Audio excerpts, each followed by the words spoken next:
Hi friends, நம்ம வீட்டில் இருக்கக்கூடிய ஆடு நேற்று நைட்டு போல் குட்டி போட்டுடுச்சிங்க. ஒரு பாய் பேபி, ஒரு கேர்ள் பேபி. அதை தான் இப்போ நீங்கள் பார்த்துட்ருக்கிறீங்க. காலையில் நாங்கள் வந்ததுமே ஆட்டுக்குட்டி ரெண்டுத்தையும் கொண்டு வந்து கொஞ்சம் ஜாலியாக வெளியே விளையாடட்டும் அப்படின்னு சொல்லி விட்டோங்க.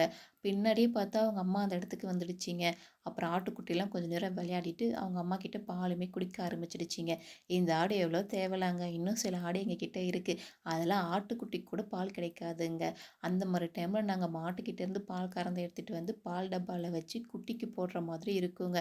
அந்த மாதிரி இருக்கிற குட்டிலாம் சீக்கிரத்தில் வளரவும் வளராதுங்க. இந்த குட்டியை பார்த்ததும் மற்ற ஆடுங்களுக்கெல்லாம் எப்படி இருந்துச்சோ தெரியல, ஒரே சவுண்டு தான் போங்க, கயா மொயா அப்படின்னு சொல்லிட்டு. வெய்ய வேறு அதிகமாயிட்டு இருக்குது, வாங்க அப்படின்னு சொல்லி குட்டி ரெண்டுத்தையும் கூப்பிட்டு போயிட்டு கொட்டாயில் ஒரு ஓரமாக படுக்க வச்சுட்டோங்க. கொட்டி எங்கெல்லாம் தூக்கிட்டு போகிறோமோ பின்னாடியே அவங்க அம்மா அழகாக சமத்தா வந்து ஆஜராயிடுறாருங்க. இங்கே இருக்கக்கூடிய ஆடு எல்லாம் ஒன்று ஒன்று ஒரு ஒரு டைப்புங்க. அதுலேயும் குறிப்பாக இந்த கருப்பாடு இருக்குது பாருங்க, வாயை திறந்து கத்தனா போதும் 10 உருவு கேட்குங்க. அவ்வளோ ஒரு சவுண்டுங்க இந்த ஆடு. இப்போல்லாம் வெய்ய டைம் அப்படிங்கிறதுனால காலையில் ஒரு இடி, சாயந்தரம் ஒரு இடின்னு சொல்லி ஆடுகளை மேய்ச்சலுக்கு ஊட்டிகிட்டு போக வேண்டியதாக இருக்குங்க. மணி வேறு ஆகிட்டு இருக்கு அப்படின்னு சொல்லி நாங்கள் ஆடுகளை பூட்டு தெறிக்க வந்துட்டோங்க. எல்லா ஆடையுமே நாங்கள் கட்டி போட மாட்டோங்க.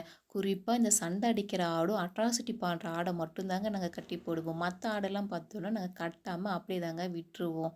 காலையில் மணி ஒரு 8 மணிக்குள்ளே வந்து நாங்கள் ஆடை வந்து மேய்ச்சலுக்கு ஓட்டி ஆகணுங்க. அப்படி இல்லைனாலும் இவங்க சவுண்டு கொடுக்க ஆரம்பிச்சிடுவாங்க. வெய்ய நாளுக்கு மட்டும்தாங்க இந்த மாதிரி பண்ணுவோம். மற்ற டைமில் வந்து பார்த்தோன்னாக்கா பொறுமையாக தான் நாங்கள் வந்து ஆட்டை வந்து மேய்ச்சலுக்கு ஓட்டிகிட்டு போவோம்.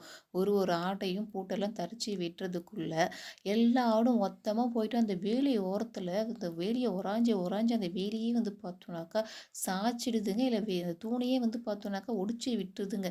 இதுக்கு என்ன தான் பண்ணுறதுனே தெரியல. அதுக்குள்ளே எங்கள் மாமனாருமே வந்துட்டார். அவர் தாங்க இப்போ ஆடுகளை மேய்ச்சலுக்காக ஓட்டிகிட்டு போகிறவர். மேய்ச்சலுக்காக ஆட்டை கொஞ்சம் தூரம் வரைக்கும் கொண்டு போய் நாங்களுமே விட்டுட்டு வந்துட்டோங்க. வந்து பார்த்தா இந்த 2 குட்டியும் ஆளாளுக்கு ஒரு ஒரு சைடில் உட்காந்து படுத்துட்டு இருக்காங்கங்க.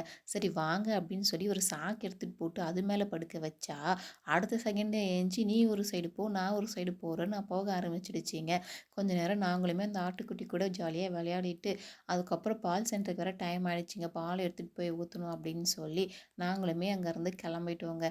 ஆட்டுக்குட்டியை பத்திரமா உள்ளே வச்சு வேலியெல்லாம் நல்லா கட்டி விட்டுட்டு அங்கேருந்து நாங்களுமே கிளம்பிட்டோங்க. இந்த வீடியோ உங்களுக்கு பிடிச்சிருந்துச்சின்னா மறக்காமல் சப்ஸ்கிரைப் பண்ணிடுங்க.